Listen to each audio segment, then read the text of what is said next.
Enter the Void is the first time that I think I've been felt attacked by a film from director Gaspar Noé, who's well known for his works like Irreversible. This and 2018's Climax, which I'm a particular fan of. I describe him less as a filmmaker and more of a provocateur and a reactionary who wants nothing more than to make you miserable while watching his films. And I think that's a great thing. Being a fan of two of his films, Climax and Irreversible, I was more than excited to watch this one. And I thought Love from 2015 was just boring.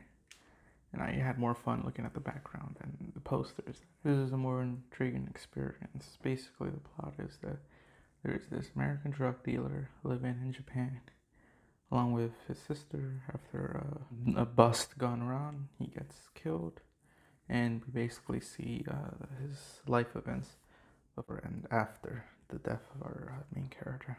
With a pretty long runtime, if you don't have time to watch it, I would just recommend checking out the opening, which sets the tone for everything to come. It's just these rapid fire credits of all the different production companies, which there's like 4 different countries involved in the making of this. Just get the biggest screen possible, put that on, and be like, wow, should be interesting to watch that movie. That's what I thought for the longest time until I watched it myself. I'm like, yeah, more people should watch this. And the whole thing is shot in a almost one take. That's how it's presented to look. It's not actually shot in one take like a Russian Ark or Victoria, which I may or may not recommend. It's quite an impressive feat either way, whether or not, how much editing and digital trickery was used. I should also mention the interesting usage of DMT throughout the whole film, in which we actually see the character and his basically this grand, like just, you're just seeing space. It's like you're seeing the inside of a computer, really. For things I don't like, I don't think our lead is all too interesting. Himself, he's quite boring, really. And he always talks in the same monotone voice. He looks at this like big, almost like Lego set, I guess that's what I'd call it, of like Tokyo or whatever, and he's like, that's cool.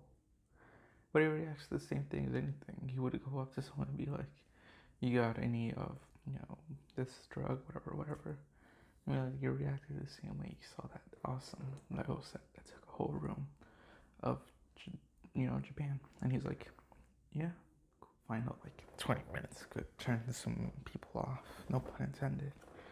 It just feels very excessive watching, I guess, a soul traveling around through like a love hotel. And you just, well, you see what happens at a love hotel in very excessive ways. There's this very like glowiness around people's genitalia. That was pretty funny. Finally, maybe the weird incest angle was taken, since I guess that's a Casper No's thing. I mean, Irreversible starts out with a character from, I believe, his first feature, which I've not seen yet. Climax, there's an incest.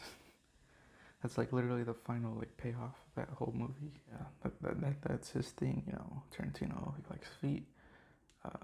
Martin Scorsese, he likes using a lot of kind of 60s era rock and pop music. David Lynch likes his weird ass tones. PTA likes parental relationships. Alfred Hitchcock couldn't make a film without a like blonde lady in it. Well, Gaspar Noé can't go on without putting incest. I don't remember if Love has incest, but I don't want to watch Love again. Yeah, go check it out. Not Love. Enter the Void. Should clarify.